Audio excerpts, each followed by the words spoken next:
YSR Congress party రాష్ట్రమంతటా రచ్చరచ్చ బాగానే చేస్తుంది. ఎక్కడికక్కడ కార్యక్రమాలు నిర్వహించుకుంటా వచ్చింది. ఏవైతే వెన్నుపోటు అంటే ప్రభుత్వం ఈ నెల 20 తర్వాత నుంచి ఏదైతే చెయ్యాలనుకుంటుందో కార్యక్రమం, విజయోత్సవాలు చేయాలనుకుంటుంది. ఇవాళ క్యాబినెట్ సమావేశం సందర్భంగా కూడా 2 వారాల పాటు కంటిన్యూగా మనం చేసిన అద్భుతాలను ప్రజలకు తీసుకెళ్ళి చెప్పాలి.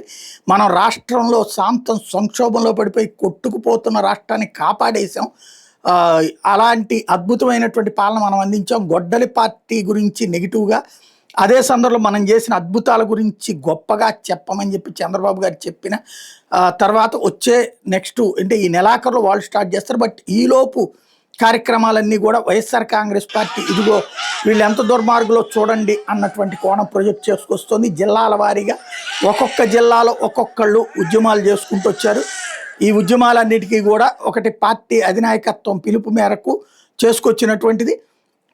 వెన్నుపోటుకి 2 ఏళ్ళు అన్నటువంటి పేరుతో తీసుకుని వచ్చారు. దానికి మీరు సుమారు 150 హామీలు ఇచ్చినారు. జగన్మోహన్ ఇచ్చే కాకుండా రైతులకు సంవత్సరానికి 20,000 రూపాయల ప్రకారం ఇస్తామన్నారు.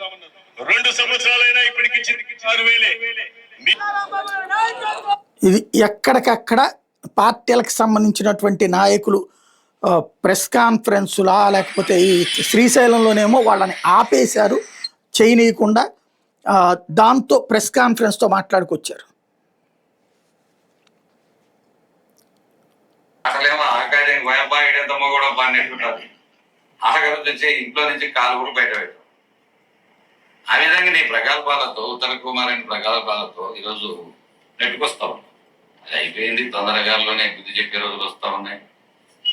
ప్రజాస్వామ్య రహితంగా మనం పాలన చేయాలి. ఇది ఓవరాల్గా జరిగిన పరిణామాలు.